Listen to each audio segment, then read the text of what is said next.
everyone, thanks for joining me today. If you're here, you're probably a lover of unisex fragrances or just curious, or maybe you just want to hang out with me. The definition of unisex is going to be different from person to person in terms of the kinds of notes that people perceive to be sort of right in the middle versus feminine or masculine. It never ceases to amaze me when I am reading reviews of fragrances that I think are feminine and people claim that it feels too masculine for them, or vice versa. I will be reading reviews of what I perceive to be very masculine fragrances that other people pick up feminine tones in. So it's individual, one person to the next, what feels like a feminine fragrance, a masculine fragrance, or something that can be comfortably worn across the spectrum by anyone, regardless of what kind of fragrance they are interested in.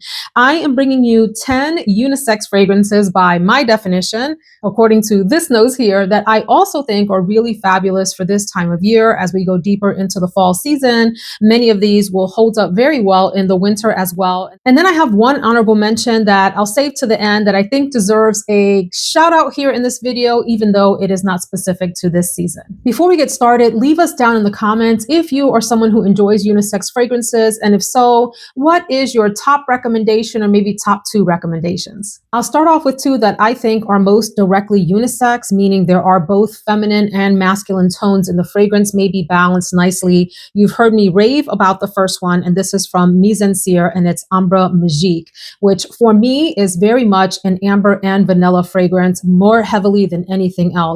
There are citrus top notes that help this fragrance open up really bright and fresh. As you move into the middle phases, there are some floral notes that come out. There's a little bit of rose and orange blossom. But I think this fragrance is most heavily characterized by that amber vanilla base. And I would say, depending on the time of day, it's equal parts vanilla and amber. There are times that the warmth of the amber accord comes through more, and there are times more that the vanilla shines through. There's a tad of spiciness in the fragrance as well, from a cardamom note. And I don't remember if there are other spices here, but I would say you get a little bit of citrus and then some floral, and the entire time this nice amber vanilla with a hint of spice throughout the fragrance. I find this to be a really easy wearing fragrance, super highly sophisticated, very office friendly, but at the same time, kind of sexy and alluring, but like just enough so that you are not inappropriate, if you will, wearing something like this to work. I think it's one of those versatile fragrances that works across a lot of different environments. It's a fragrance that lasts a fairly long time. You'll spray it on and maybe about midday, you'll wonder if it has faded away, if other people can smell it. And yes, it continues to go pretty strong into the early evening hours. So that's Ambre Magique from Mizensir.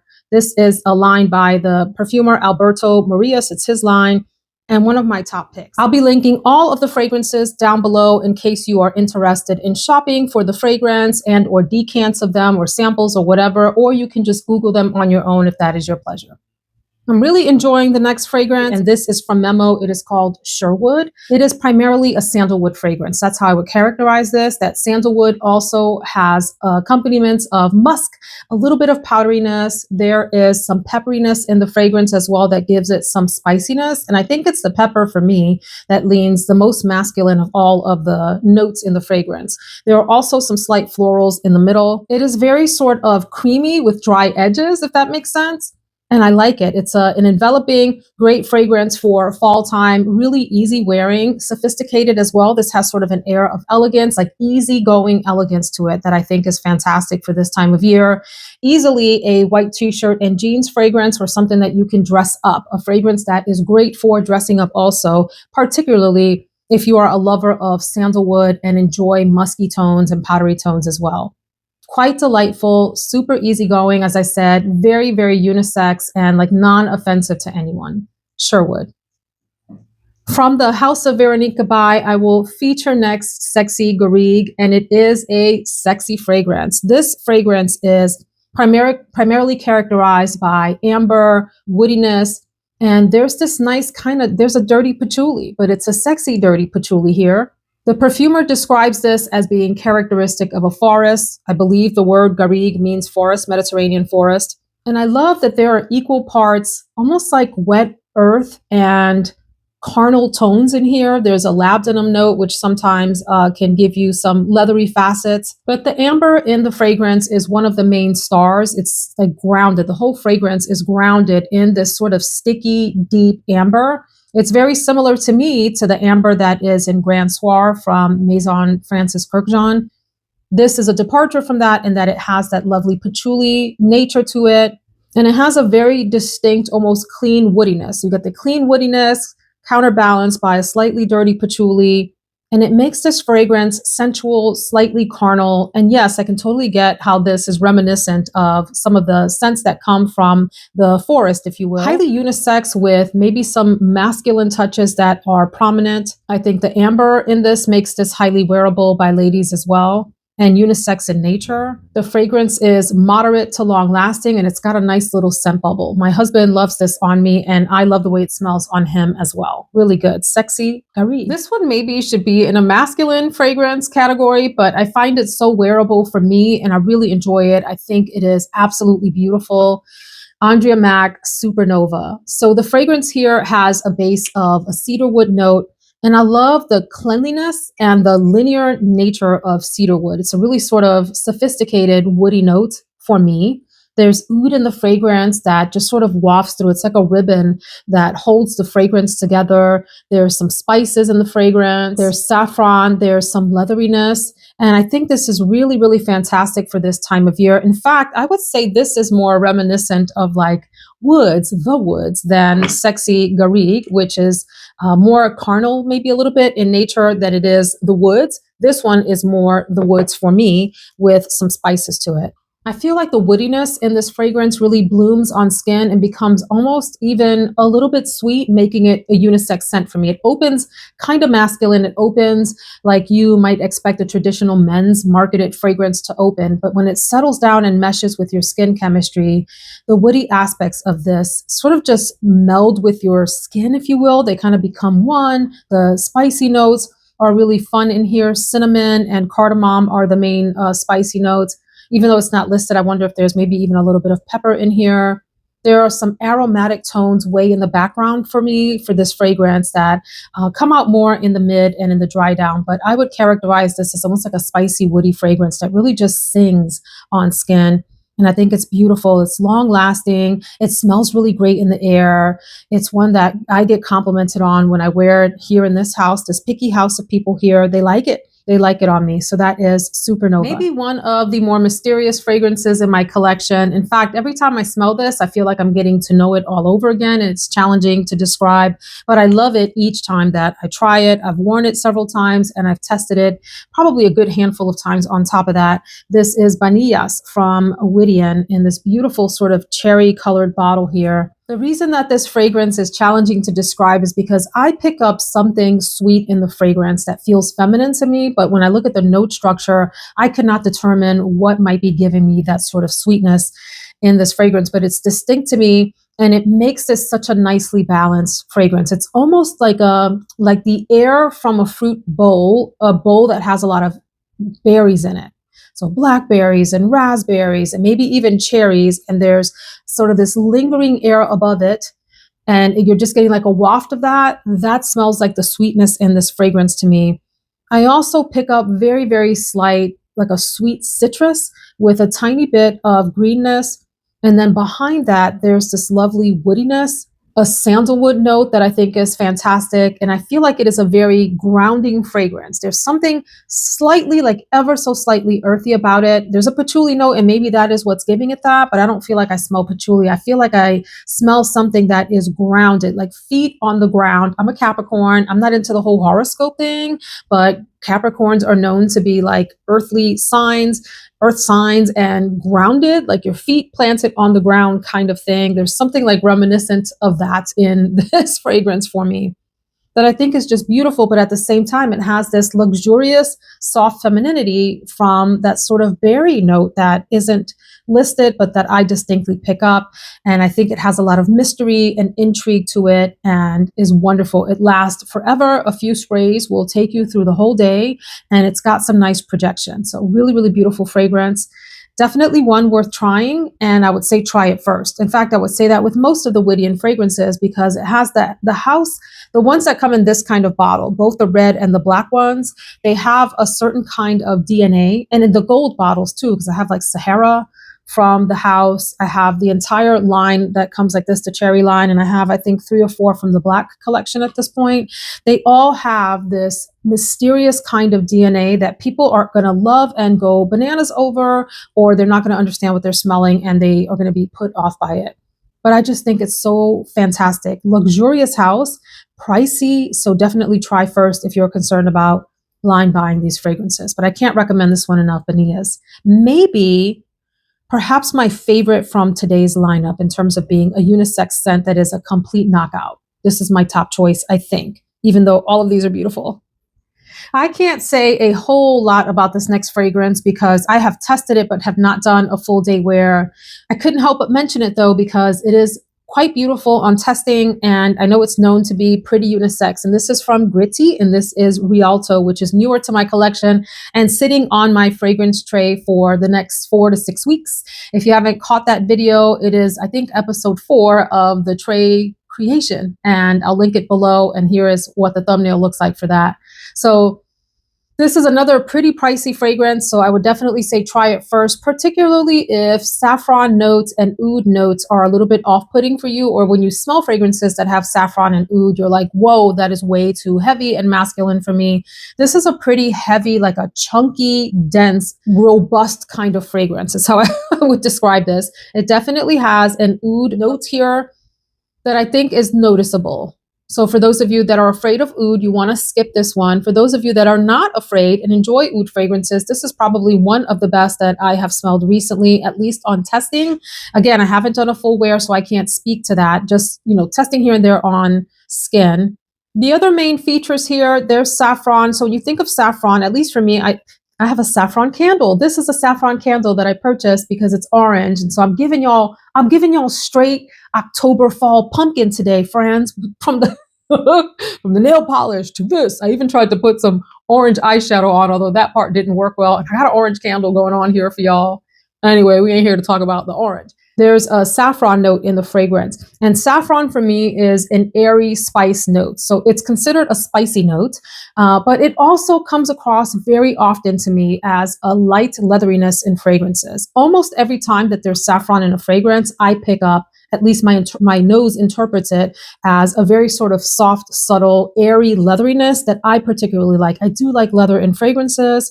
The strongest leather that I have smelled so far is in the fragrance called Chords from Tamim.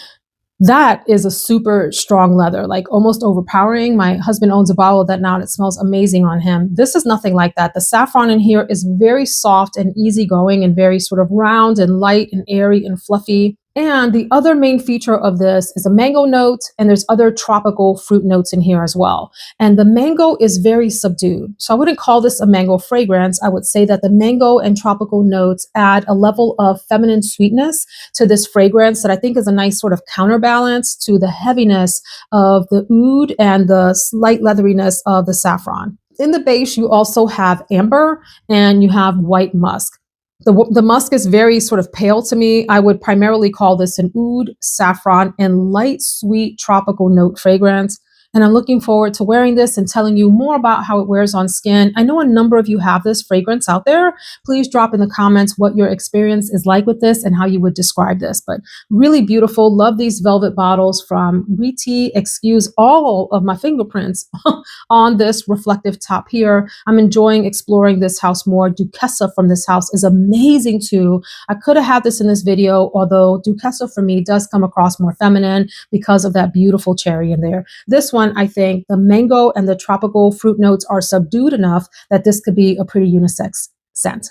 This next fragrance is nuclear in that it lasts a very long time and projects and smells fantastic in the air. It's one that's hard to sniff up close because up close, it may smell a little bit too strong and pungent for many of you. This is from Tiziana Terenzi in the Comet line, and it's called Wirtanen.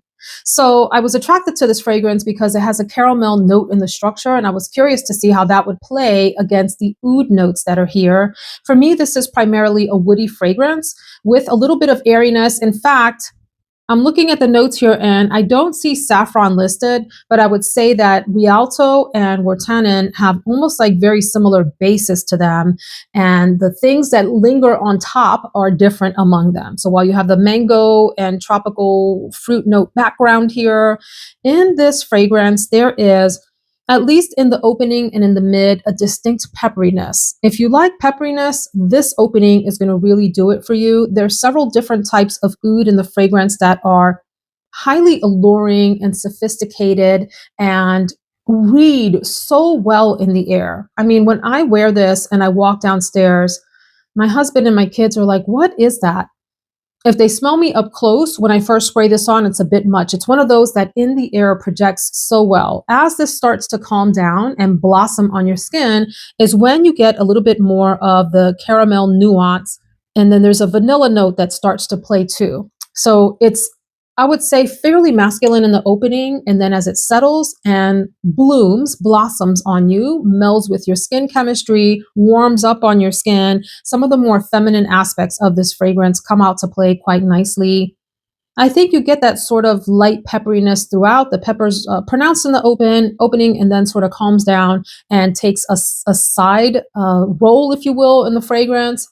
And then, like I said, the caramel, and it's a very perfumey caramel. It's not a literal gourmand, edible, open up a caramel chew and pop it in your mouth kind of caramel note. It is a perfumey interpretation in the same way that caramel shows up, for example, in Bon Bon from Victor and Rolf. That kind of perfumey caramel note, a subtle vanilla that I think plays really super nicely alongside the woody slash oody notes in here. There's also a noticeable rose note that is, it's subtle but noticeable here. So think equal parts perfumey caramel, a subtle rose, a very slight pepperiness, a little bit of vanilla, and definitely this nice woodiness, like a woodiness and oud in the base that I think make this a really, really glorious standout of a fragrance. It took me a while to warm up to this. I blind bought it, and when I first purchased it, I was like, ooh, I don't know if this one is for me. Have I made a mistake? Because like I said, it opens up pretty strong and pungent, and you got to give it a chance to warm up. And then it has this sort of just beautiful affect on others,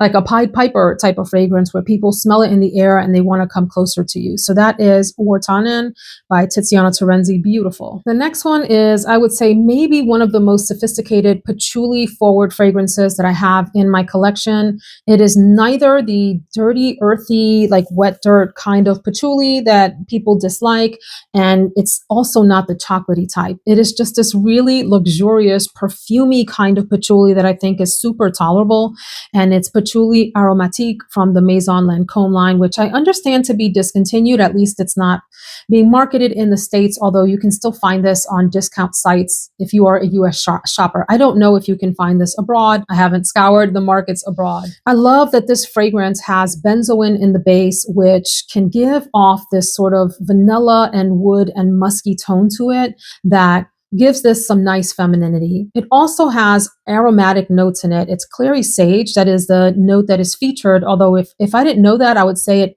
maybe has a combination of lavender and perhaps some other savory kinds of spices that you might use, for example, in your Thanksgiving turkey type of deal. It doesn't smell like a turkey. I'm just talking about the herbs, friends. But the patchouli in here is very, very lovely. It is soft. It is round. There's no sharp edges to it. It's not off-putting in any way. And I love the balance of it with the benzoin in the base. I would say there's probably some soft florals somewhere in here in the background, sort of to add some dimension to this. It's, even though it's patchouli forward, it's clear that the composition is a lot more complex than just patchouli. And there's just a soft femininity to this that I really appreciate while still having some masculine tones and being highly unisex. In fact, maybe I should have put this at the front with the first two fragrances, the Ambre Magique and the Sherwood, as some of the more really sort of squarely unisex fragrances. And maybe even leaning slightly in the feminine direction. There's something really comforting about this and reminds me a lot of old school perfumes. It dries down the way that some of the old school 80s and 90s fragrances calm down on, especially fragrances that women wore that had big amber bases and lots of florals in them, except replace the florals with that perfumey patchouli and you might get a sense of what this smells like. It plays so beautifully on the skin. It's just like it's old school glamour without smelling vintagey. And I really appreciate that about Patchouli Aromatique. So what I'm going to talk about next has changed since it's been in my collection in a really good way. It's even better than the first few times that I tried it. This is from Rosendo Mateo, and this is their number 7 fragrance. And I love that the placard tells you what the perfumer wants you to pick up: patchouli, oud, and vanilla. So I'm realizing that a lot of these fragrances that I talked about today have oud notes. And I know people are funny about oud and they think it's smelly and all these things and too much for them. Let me tell y'all, some of these fragrances really sort of break the mold when it comes to people's perceptions of oud.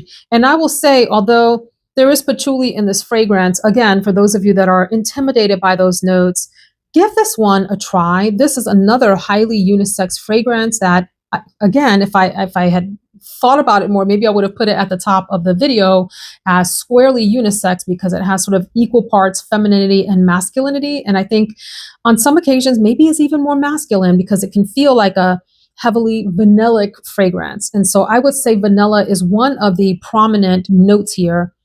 And for me, the patchouli in the fragrance is an accompaniment to the vanilla. It is not the star of the show. In other words, the patchouli almost adds some intrigue and character and base to this fragrance that allows the vanilla to be bolstered and be the key player. There are some other facets of this fragrance that I think give it some feminine flair. There are florals in here. I believe there's rose or rose petals. And I can totally get, like, when you have had a flower and you've played with the petals and it has that sort of almost like a creamy softness to it, if you will, that it's cool and it's creamy and it's soft. Imagine if that feeling had a smell, like a buttery silkiness to it almost, with some floral touches. There's that in here, alongside some other sweet aspects that keep this from leaning in the masculine direction too heavily and not being wearable, because it would be too masculine then, right? I love this. I love the way that the notes play together. I love the slight dirtiness, if you will, that the oud adds to this and the patchouli add. It's just so beautifully done. And it comes across so freaking like regal in the air when you wear this. I think it's magnificent. It's an unsung hero from the Rosendo Mateo line. Number 5 gets all the playtime, followed by number 6. And then people discovered number 4 and a few of the others. And, you know, there was a new sort of set of releases, I think last year or the year before, that were tied to years. And people love that. And I don't really hear anyone talking about number 7. And it is absolutely glorious as a fragrance.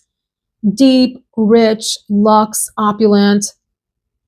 I love it. Fantastic, cool and cold weather fragrance. Vanilla, slightly floral, slightly sweet. Like I said, it has that sort of, if dirty can be elegant, it's done so well in here, like a slightly dirty touch from oud and patchouli together that add a lot of mystery and intrigue and sophistication to this fragrance. You got to try this to understand it. I have talked about this next fragrance in probably 3 or 4 videos by the time that you're watching this one. And it is Story of Your Life from Etat Libre d'Orange, a new release. And I'm going to tell you something. I would not have looked at this. I would not have picked up a decant of this. Twisted Lily asked if I was interested in trying it. I said, sure. The notes looked interesting. And when this came, I was like, ooh, I am so glad I did not miss out on this fragrance. I tell you, this for me feels like it has a leathery background, even though there are no notes in the fragrance that should give you a leather feeling. At least I'm looking at them here. Nothing in here screams leather, but maybe some combo of the way things are showing up combines to give a leathery effect. I really, really enjoyed that this fragrance has like a dusty cacao note in it that gives you feelings of about to have a gourmand experience, except it takes such a huge departure from gourmand land in that it has that sort of like a woody, leathery nuance to it. So cocoa is a feature here as a note, although I would say it's more like a cacao note, like a pure ground cacao, maybe with a little bit of sugar added into it. There's a rum note, vanilla. There's bread in the middle, a bread note. And I think it's actually brioche, which is a very sort of buttery kind of bread. I love brioche. I love to toast brioche bread in particular and put a little bit of butter on it and enjoy that for breakfast. This is a deep, sultry fragrance. It wears, I would say, moderately in terms of projection, but lasts. This one stayed on me all day long. You do have to appreciate those sort of like woody, leathery nuances. And let me know if you've tried this and if you pick up leather too, because I can't stop saying that because it's so distinct for me. But it's a beautiful, almost like a suede buttery leather. And on top of that sits this sort of like soft, subtle vanilla, the dusted cacao, the booziness of the fragrance. It's like a cousin to Andrea Maack Jest, if you've had the opportunity to try that. Jest has a more prominent apple note. It also has like some chocolatiness to it, and it has a woodiness to it. This one, I think, is different from that in that there is an apple and you get the leathery background, but there are some sort of accords that are similar and they could be play cousins. You know what I mean? I do like the bottle here and it's been a surprise for me. I agreed to try it thinking I wasn't sure whether I would enjoy it or not. The notes seemed okay. And then here it is and I enjoy it. So it's like equal parts, very, very subtle gourmand notes, but grounded by the leathery woodiness of it. The other thing that I pick up that isn't in the note structure is something like a sweet plummy note, something deep, dark, fruity, like dark, deep fruit juice in the plum, or maybe even like a date direction, something like that, kind of hiding in the composition and adding some intrigue to it. Check this one out. And then I gotta tell y'all, I finally purchased this next fragrance. It's gonna look like I haven't used it because I haven't. I went through an entire 10 ml travel spray, or do I have a little bit left? I might have a little bit of that left that I'll take on a work trip here. And I went through a 5 ml travel spray in addition to a couple decants. So when I tell you I've tried this fragrance multiple times and had this hard time deciding, do I want to purchase this or not? And a number of you told me that this was out on Costco on discount because it's an expensive line. I took a chance. Well, when I first went to Costco, it was sold out, but I kept my eye on Costco and it showed back up and I pounced. And this is another 13 from Labo. The reason I'm laughing is because I had a devil of a time with this fragrance. At first, I couldn't really smell it and I just didn't understand what all the dang hype was about. I mean, people rave about this fragrance. They love it. It's in their top 10 for life, you know? And I was like, what are people smelling? And so I ended up playing around, like I said, with those travels, several decants, wore it on a work trip. No one commented on the fragrance at all. Admittedly, I didn't spray a lot. I just sprayed a couple times, 2, 3 times, maybe at the most, maybe 4. And was keeping my distance from people because I'm respectful. I'm not all up in people's faces and spaces. You know what I'm saying? But what had happened was when this fragrance came home, my husband and our daughter were sitting at the kitchen table and I was like, let me try this on y'all. I sprayed it on them. And what wafted up to me was the amazingness that everybody talks about. I was like, oh, I finally get it. I finally understand that maybe I shouldn't have had my nose right up in the fragrance the entire time. And what I smelled off of both of them, it smelled slightly different on both of them, but the common facets were a really light molecular woodiness, this very slight sort of musky nature, and a very sort of clean musk, right? And then this sweetness, like a very slight sweetness in the fragrance. So when you think of fragrances like Molecule 01, Juliet Has a Gun. This is in that same family, Skin by Clean Reserve. If you've tried any of those, this is similar to that. I would say this one maybe has even a little bit more distinct sweetness. And it's not like it's not a candied sweetness. Maybe the sweetness comes across as like a softness for me. And I finally understood the appeal of another 13. And I am glad to have a full bottle. And I think this is one of those fragrances that smells good probably on everyone. The only negative comment I have heard about this is someone said in a review that it smells like celery. I don't get celery. I do get this soft, clean woodiness, like I said, a very light muskiness, and almost like a cloud-like, not gourmand sweetness or subtle sweetness. That's it. That's what it is. And it's simple. It's a very clean smelling fragrance and very difficult to describe.